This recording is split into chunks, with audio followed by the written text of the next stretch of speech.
Muchas gracias, Lorenzo. Pasamos la palabra a Aitor.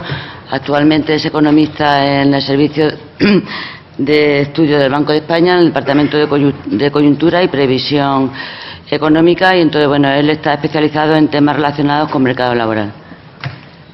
Siento decir que a las 2:30 tenemos que cortar, entonces te agradezco que sea breve y, pues no sé, si acabas después de las 2:30 no habrá turno de preguntas.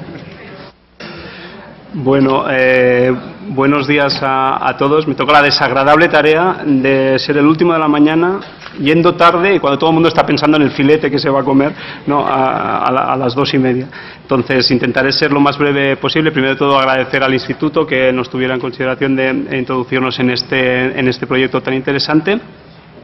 Y lo que les voy a intentar explicar es un trabajo conjunto con Juan Francisco Jimeno y Ernesto Villanueva sobre la relación entre experiencia laboral y habilidades cognitivas, básicamente distinguiendo un poco lo que sucede en esa relación en diferentes grupos de la población. Y sobre todo estábamos interesados en qué pasa la gente que tiene poca educación y la gente que tiene mucha educación. ¿Por qué nos interesa eso? He rescatado un gráfico que pusimos en un recuadro de un informe anual del 2009, cuando ya se empezaba a ver que el paro crecía, era un problema, bueno, ya era evidente básicamente en ese momento, y lo que hicimos aquí era básicamente comparar dos personas, coger los datos que teníamos de afiliaciones a la Seguridad Social a lo largo de la vida, coger dos personas que en el 93, la línea azul sería una persona que mantenía su trabajo y la línea roja es una persona que perdió el trabajo en el 93. Entonces, como podéis ver, los años anteriores a que sucediera esto, ¿no?, las personas eran razonablemente comparables en términos de salario. En el momento en que una entra en paro es evidente que pierde trabajo, no trabaja tanto, evidentemente, no, pues pierde salario. Si esto es una cosa coyuntural, eventualmente esta persona encontrará trabajo y las diferencias se deberían ir acortando. Pero lo que vemos es que 14 años después, ¿no?, las diferencias persisten en términos de salarios. Y estamos hablando de unas diferencias pues considerables, ¿no?, de unos 300 euros al mes para esta persona comparable, ¿no?, entre uno y otro. Que simplemente, pues la única diferencia era que en un determinado momento en crisis perdió el empleo.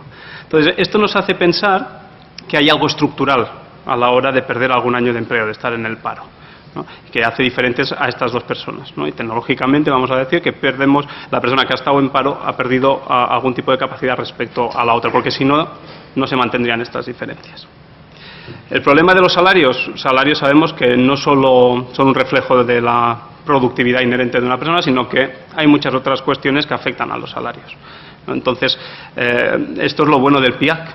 En el PIAC nosotros sí que tenemos realmente una medida al menos, ¿no?, de lo que sean unas competencias en una dimensión muy concreta, son competencias numéricas y lectoras, pero al menos tenemos una medida de las capacidades cognitivas de esta persona.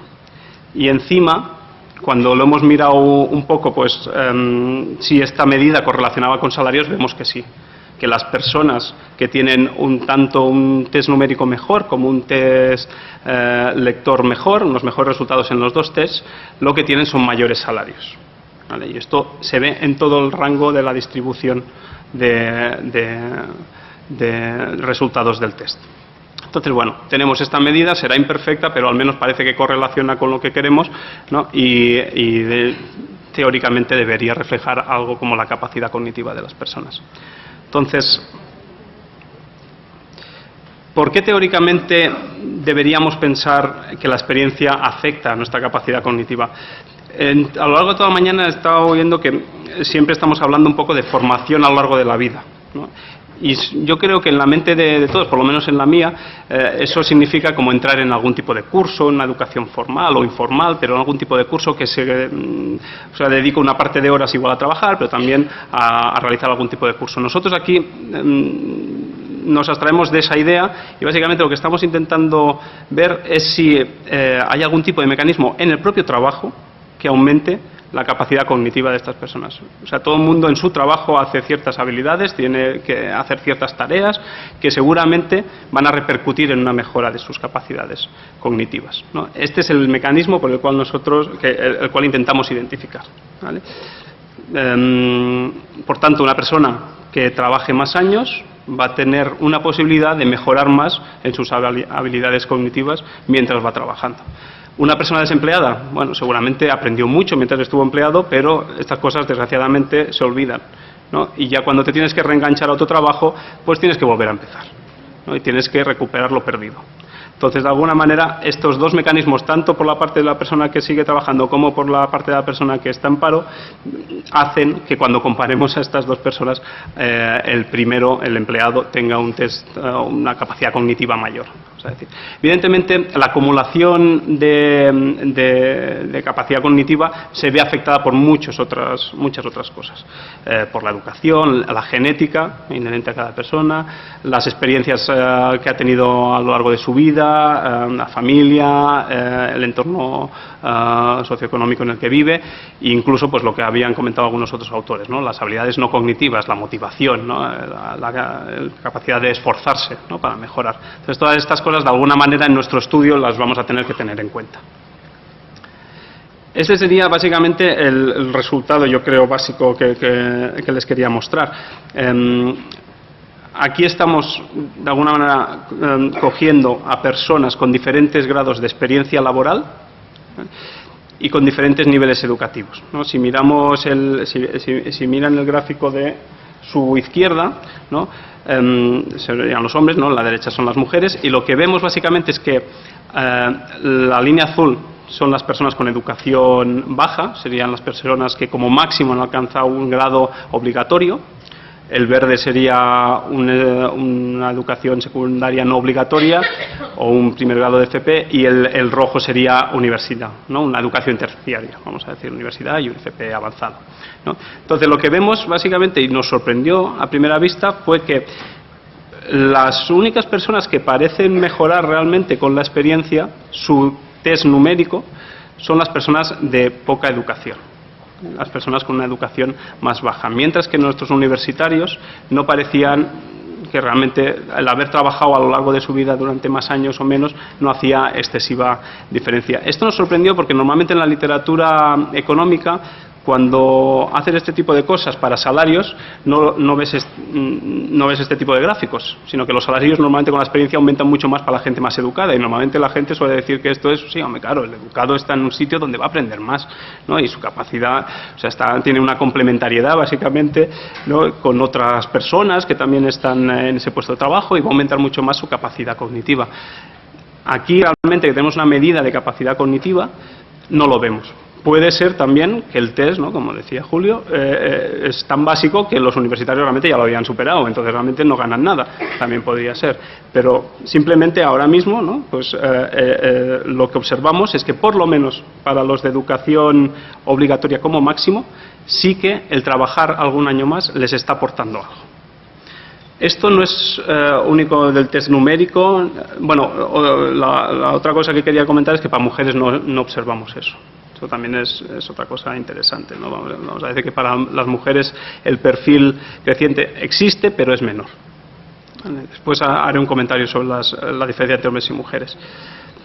Cuando lo pasamos al test de lectura también pasa lo mismo, y pasa lo mismo para diferentes países. Esto no está en el volumen 2, lo estamos ahora trabajando en este sentido, pero básicamente lo que estamos observando para los países que tenemos es que la experiencia aumenta el valor o el resultado que tú obtienes en el test cognitivo para los básicos en todos los países, y en menor medida o cero para los universitarios, en la mayoría de países que estamos mirando actualmente. Aquí les he puesto pues Reino Unido, Irlanda e Italia, ¿vale? Y quizá el único rasgo que igual me interesaría subrayar es que básicamente para España la tabla lo que indicaría es que para España los universitarios realmente son planos a lo largo de su experiencia. Los otros países aumenta algo, por lo menos. No aumenta tanto como para los básicos, pero aumenta alguna cosa, les aporta algo la experiencia. Entonces, la siguiente pregunta es evidente, ¿no? ¿Qué están haciendo la gente de educación básica para que les aumente algo? Porque siempre tenemos en la cabeza que el trabajo que hace la gente con poca educación en España pues es de bastante poco valor añadido. Entonces, ¿cómo es posible que hagan alguna cosa? Y esta es otra gracia de PIAAC, ¿no? PIAAC nos ofrece, ¿no?, como ya se ha comentado anteriormente, una descripción de las tareas en el trabajo que hace la gente. O sea, podemos saber si esta persona pues está usando una calculadora, tiene que hacer cálculos mentales, tiene que hacer un presupuesto, tiene que usar gráficos o tiene que hacer, no sé, pues álgebra simple, ¿no? Tenemos todo este tipo para las numéricas y otras para las lectoras, ¿no? Entonces, realmente, lo que observamos, si dividimos, y ahora les comentaré lo que para nosotros es básico y avanzado, pero básicamente si ponemos, tú puedes contestar que no haces nada de todo eso. O sea, hay una serie, una ristra de cosas matemáticas por ejemplo, pues ahora lo veremos, ¿no? O sea, calculadora, cosas que están relacionadas con la capacidad numérica. Tú puedes decir que no utilizas nada de todas esas dimensiones. Tú puedes decir que utilizas algunas que las consideramos como básicas, y ahora les comentaré cuáles son, y otras que son más avanzadas. Entonces, lo que vemos es que para la mitad de la población con menos de bachiller, nos dice que en su trabajo sí que está utilizando algún tipo de tarea que implica algún conocimiento numérico, ¿no? Y en el lector igual, ¿no? También vemos que el 50% está utilizando algún tipo de tarea que requiere algún conocimiento lector. Esto es evidente que sube con la educación. La gente más educada utiliza más este tipo de tareas, ¿no? Pero, básicamente, aquí lo que nosotros estamos bastante interesados en saber lo que estaba haciendo la gente de poca educación, la mitad también nos reporta que está utilizando este tipo de tareas. Curiosamente, en esta tabla, si se fijan, las mujeres nos reportan con mayor probabilidad que no están utilizando nada, ni de tareas numéricas ni de tareas lectoras. Hay una mayor probabilidad en todos los niveles educativos de no utilizar ningún tipo de estas tareas para las mujeres. Esto no es algo específico de España, sino que, y después se lo comento ya más pormenorizadamente, veremos que en todos los países las mujeres nos reportan que utilizan menos tareas que podemos considerar como cognitivas, matemáticas o lectoras. ¿Qué son estas cosas? Pues bueno, como básicas habíamos puesto hacer presupuestos, usar calculadora, leer facturas, usar fracciones, leer diagramas avanzadas, elaborar gráficos, utilizar álgebra. Esto podemos discutir pues el grado de si es simple o no es simple. En esta pequeña clasificación se ve un poco el mismo tipo de correlación que les contaba, y la mismo tipo de, usar una calculadora. Por ejemplo, el 23% de los hombres con menos de bachiller dice que la utiliza en su trabajo y solo el 10% de las mujeres lo hace. Esto es algo que es consistente incluso aunque miremos dentro de una misma ocupación, que es lo curioso. Esto nos resultó bastante chocante, que incluso dentro de una misma ocupación las mujeres reportan consistentemente que no utilizan una calculadora ni leen tantas facturas como los hombres, etcétera. Como digo, estos patrones son muy parecidos internacionalmente. Los hombres de menos de bachiller, los hombres con más educación básica, no es que lo hagan los españoles, no es que utilicen menos tareas cognitivas, matemáticas o lectoras respecto a sus contrapartes en los países que estamos estudiando, en otros países internacionales. Las mujeres, como digo, en todos utilizan menos, pero tampoco parece que haya diferencias internacionales. Para los universitarios sí. Los universitarios nos indican en España que utilizan menos tareas, tanto básicas, tanto numéricas como lectoras, mucho menos que lo que utilizan en otros países. Tanto sobre todo en hombres, pero también en mujeres, como pueden observar. Entonces, ya lo último era básicamente, hemos visto que hay diferencias, que hay gente que sí que me reporta que hacen algún tipo de tareas que pueden incrementar la capacidad cognitiva de las personas. Vamos a ver si este tipo de tareas me está correlacionando con el valor del test. Si la gente que está con el mismo número de años en la experiencia laboral y que simplemente se distinguen por hacer un tipo de trabajo que requiere tareas numéricas o que no las requiere, están teniendo más o menos resultado en el test. Y lo que observamos es que, como es de esperar, para las personas con educación baja, todas las tareas, tanto básicas como avanzadas, les aporta un mayor resultado en sus test numéricos. El realizar tareas en su trabajo, tanto básicas como avanzadas, más en avanzadas, pero también en básicas, les aporta un mayor resultado del test. Por contra, en los universitarios lo que observábamos es que si la persona me está indicando que tan solo hace tareas básicas, usar una calculadora, etcétera, eso le acaba perjudicando. Eso acaba teniendo un resultado en el test menor que una persona que me está incluso diciendo que no hace nada. A nosotros nos pareció bastante sorprendente. Y ahora les explicaré una posible explicación. En Reino Unido, Irlanda e Italia vemos los resultados son muy parecidos. En todos los países, todas las tareas aportan para los básicos, para la gente con pocos estudios. El realizar tareas matemáticas y lectoras en tu trabajo aporta un mayor resultado en los tests. Para los universitarios no se observa esto que les comentaba para España. Para los universitarios de otros países se observa que al menos no les penaliza el realizar algún tipo de tareas. Para España sí. Entonces, básicamente el estudio hace simplemente esas dos cosas, ¿no? Estamos relacionando lo que sería experiencia con el valor del test y es mayor el crecimiento del resultado del test con la experiencia para la gente con poca educación. ¿Por qué? Básicamente nosotros lo relacionamos con las tareas que están haciendo. Vemos que un porcentaje importante de esa población está haciendo tareas numéricas en su trabajo y eso les beneficia y eso les reporta. No lo observamos para los universitarios.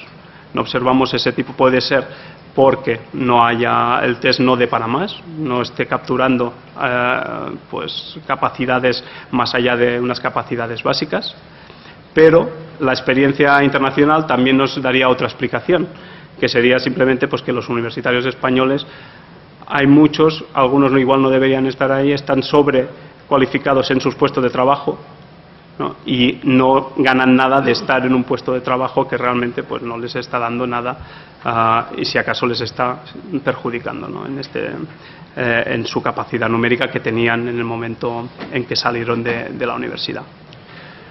Otras reflexiones pendientes, aparte de esta que les comento de los universitarios y el mejorar un poco la comparación internacional, también nos sorprende siempre el resultado de las mujeres. Y que no reporten que hagan actividades, que es una realidad, o es que las mujeres siempre son más críticas ante lo que hacen y piensan realmente, no, yo no hago nada, ¿no? Y en el fondo están haciendo muchas más cosas de lo que nos dicen, ¿no? Que sea consistentemente en muchos países nos lleva hacia una dirección, pero esto requeriría mucho más estudio. Entonces, muchas gracias.